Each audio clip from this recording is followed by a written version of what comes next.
We're going to go through a hip external rotation, PAILS and rails setup using the box. So for this exercise, okay, there's quite a few variables you can play with. How it's going to work is I'm going to put my leg onto the box here.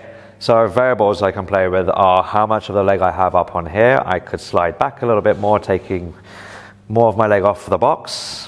I could play with exactly where my back leg is in terms of standing, how much I close or open my knee here. Even maybe a bit of rotation coming from the knee might affect how things feel.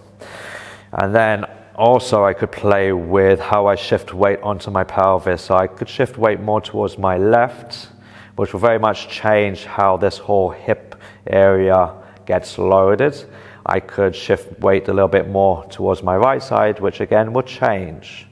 It won't take things completely off, but it may change how that whole stretch sensation begins to feel.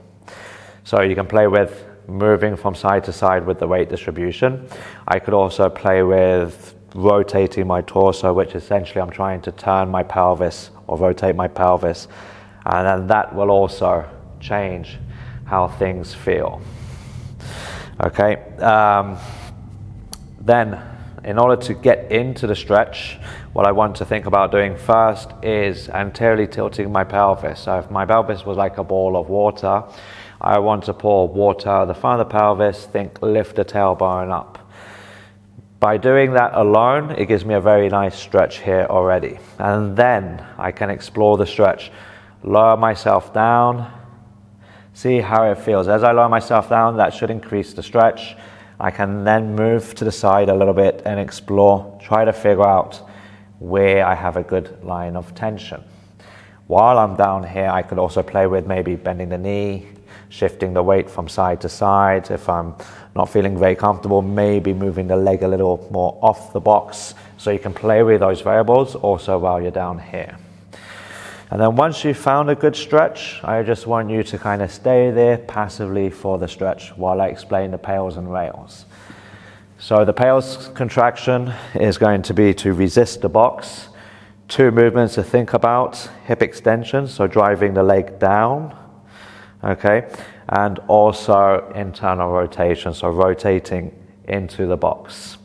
And then the opposite contraction is going to be hip flexion, to bring the knee up towards the ceiling or in towards you and promote more external rotation. So that movement right there. So you can almost imagine that there's a scale underneath your knee or your ankle when trying to do the rails contraction, and you want to get light under those scales. So I'm going to run you through an example round of this PAILS and rails exercise. One thing I didn't mention is also, if you feel you set up, maybe you're here, the knee's quite high, you're not very comfortable, get something like a nab mat, a rolled up towel, rolled up yoga mat to kind of cushion here as well if you want. Okay, so what I want you to do is set yourself up. And then once you've found that line of tension, the idea is to get comfortable for the passive stretch. So I would assume that we've spent a couple of minutes here now holding the passive stretch. What I would then do is take a deep breath in, take a good brace. So I want to build tension around my leg, around my upper body before I begin. And then I'm going to start at 20%. So I'm going to think push down into the box, but I'm also thinking internally rotating the box. And that is coming from this whole deep hip region. I'll build that 20 to 40, 60, 80, and then to my safest, greatest effort, and then I will hold that for 20 seconds. While I'm holding for 20 seconds, I'm trying not to let that effort drop. I'm trying to keep it consistent. I'm trying to make sure I have full body tension as well. And then after my 20-second hold, I'm going to do the opposite. So imagine a scale underneath the knee, underneath the ankle.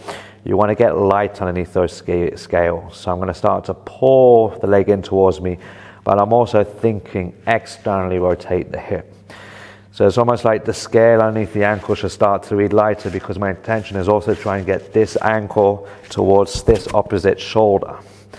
And I'm holding that effort as best as I can. If you had a stretch performing the PAILS contraction for the rails, it's almost like you're trying to hold on to that stretch sensation and not let those tissues relax or shorten. And then also holding for 20 seconds, after which I begin to soften and I lower myself down into the passive stretch. Again, that could be a play with anteriorly tilting the pelvis a bit more, with lowering the torso. For round 2, you may realize the stretch moves, it changes, so you may want to explore with the micro movements of turning your torso, rotating, shifting weight onto your pelvis, changing the knee angle, moving your body slightly to find a good line of tension for your consecutive rounds.